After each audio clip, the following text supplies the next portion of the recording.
Երիտասարդ եւ սիրված դերասանուհի Ռոզա Դավթյանը բավականին ակտիվ է ինստագրամյան հարթակում, երեկ նա իր հետևորդների հետ կիսվել է իրենց տան մի քանի կադրերով, այդպիսով ցույց տալով իր նորաձև հայելիները։ Դերասանուհին գովազդային հոլովակ է հրապարակել, գովազդելով այն խանութը, որտեղից որ ձեռք է բերել հայելիները։ Այսպիսով նաեւ դերասանուհին ցույց է տվել իր եւ Գուրգենի գեղեցիկ բնակարանը, որը նոր են ձեռք բերել։ Հավելենք նաեւ, որ երեկ էլ համացանցը պայթեցրել էր Ռոզա Դավթյանի ամուսնալուծության վերաբերյալ լուրը։ Դերասանուհին կիսվել է այն կադրերով, որտեղ ինքն ու Լևոն Մկրտչյանը, այսինքն Անգելինան ու Հենրին, բաժանվում են։ Անվերադարձ բաժանվում ենք, ասում է դերասանուհին եւ ցույց է տալիս ամուսնական մատանին, որը հանել է իր մատից։ Լևոն Մկրտչյանն էլ հրաժարվում է տեսանյութը հրապարակել ինստագրամյան հարթակում, սակայն դերասանուհին պնդում է, որ միևնույն է հրապարակելու է։ Այս տեսանյութից հետո համացանցում լուրեր են պտտվում այն մասին, թե բաժանվում են Ռոզա Դավթյանն ու նրա ամուսինը Գուրգենը։ Այս վերնագրերը ստիպում են մարդկանց մտածել, թե զույգը բաժանվել է, սակայն ավելի ուշ հասկանում են, որ այս ամենը պարզապես սերիալից է։ Նշենք նաև, որ օրեր առաջ էլ դերասանուհին հանդես էր եկել մի հոլովակով։ Հոլովակում դերասանուհին մի քանի կերպարներով ցույց է տվել, թե ինչ զգեստ կարելի է կրել, օրինակ նշանադրությանը, նախարարսանեկան խնջույքին, ապա երեխայի սեռը պարզելու արարողությանը, փոքրիկի ծննդից հետո նրա մկրտությանը եւ այդպես շարունակ։ Համացանցում ակտիվորեն տարածվում է այս հոլովակից առանձնացված մի կադր, որտեղ դերասանուհու ձեռքին կապույտ եւ վարդագույն դրոշակներ են։ Սա տպավորություն է ստեղծում, որ դերասանուհին պատրաստվում է մայրանալ եւ այդպիսով պարզում է երեխայի սեռը, սակայն այդպես չէ։ Նա այս հրապարակումով նաև ցույց է տալիս, թե ինչ տեսքով կարելի է պարզել սպասվող փոքրիկի սեռը։ Նշենք նաև, որ ավելի վաղ հայտնել էինք վերջին օրերին դերասանուհին ինստագրամյան հարթակում հարց ու պատասխան էր կազմակերպել, որի ընթացքում խոսում էր տարբեր հարցերի մասին, պատասխանում հետևորդներին հետաքրքրող տարբեր հարցերի։ Նրան հետևյալ հարցն էին ուղղել. «Շատ հետաքրքիր է, թե ոնց եք ծանոթացել ձեր ամուսնու հետ։ Ձեզ շատ եմ սիրում»։ Ռոզա Դավթյանը խոստացել է մոտ ժամանակներս տեսանյութով հանդես գալ եւ հենց տեսանյութի միջոցով պատմել իր եւ Գուրգենի ծանոթության մասին։ Նշենք նաև, որ օրեր առաջ էլ Ռոզան եւ Գուրգենը մասնակցում էին հարսանիքի։ Մենք առանձնացրել էինք այս հարսանիքից մի քանի կադրեր, որտեղ երևում էր, թե որքան գեղեցիկ տեսքով է դերասանուհին մասնակցել իր ընկերուհիներից մեկի հարսանիքին։ Ընկերուհի, ում հետ տարիներ առաջ Ռոզան սկսել էր համագործակցել, իսկ համագործակցությունը վերածվել է ընկերության։ Դերասանուհին գեղեցիկ յուրօրինակ տեսքով էր ներկայացել, կրել էր սև զգեստ եւ մի լավ ուրախացել երեկոյի ընթացքում։ Ներկայացնում ենք մի քանի կադրեր։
Նշենք նաև, որ Ռոզա Դավթյանը օրեր առաջ հրապարակել էր երջանկայի շատակ հայրիկի մասնակցությամբ լուսանկար, այդպիսով նշելով, որ նրա մահվան 4-րդ տարելիցն է։ 4 տարի առաջ հոկտեմբերի 28-ին մենք մնացինք առանց քեզ, պապ։ 4 տարի ես չեմ զանգել քեզ։ 4 տարի քո համար սուրճ չեմ դրել։ 4 տարի քեզ չեմ օգնել խանութի գործերում։ 4 տարի ամենառավոտ չես հանել ինձ քնից ու ասել, որ աղջիկն այդքան չի քնի։ 4 տարի առաջ ես լրիվ ուրիշ մարդ էի, դու ինձ չես տեսել հիմա, 4 տարի հետո։ 4 տարի քո ծնունդը չեմ շնորհավորել։ Քո հետ չեմ խոսացել որսից, թռչուններից, կրակելուց։ Ես քեզ սպասում եմ, պապ։ Գոնե հիմա արի, 4 տարի հետո։ 4 տարի ու ցավը այն է, որ դեռ մի ամբողջ հավերժություն մենք չենք հանդիպելու։ Իմ աբրվելիք ոչ մի օրում ես քեզ էլ չեմ տեսնելու։ Երբեք։ Հավելենք նաև Ռոզա Դավթյանի մասին մենք հաճախ ենք հրապարակումներով հանդես գալիս։ Երիտասարդ դերասանուհի Ռոզա Դավթյանը հայտնի դարձավ Կույր աշխարհ հեռուստասերիալից։ Այդ օրից ի վեր վերջինս սիրված է հանրության կողմից, նրա յուրաքանչյուր հրապարակում, անձնական կյանքում տեղի ունեցող ցանկացած իրադարձություն հետաքրքրում է հետևորդներին և նրա երկրպագուներին։ Ընդամենը մի քանի ամիս առաջ դերասանուհի Ռոզա Դավթյանը ամուսնացավ։ Նրա հարսանեկան կադրերը ողողվել էին ողջ համացանցով մեկ։ Դերասանուհու ընտրյալը ռուսաստանցի գործարար է։ Զույգի պսակադրությունը տեղի ունեցավ Սուրբ Սարգիս եկեղեցում։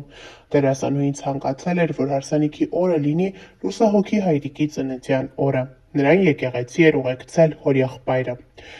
Հայտնիները իհարկե այսօր ևս ներկա էին, հյուրերի շարքում էին սցենարիստ, պրոդյուսեր Դիանա Գրիգորյանն ու դերասանուհիներ Եվա Բաղդասարյանն ու Դիանա Տորեսը։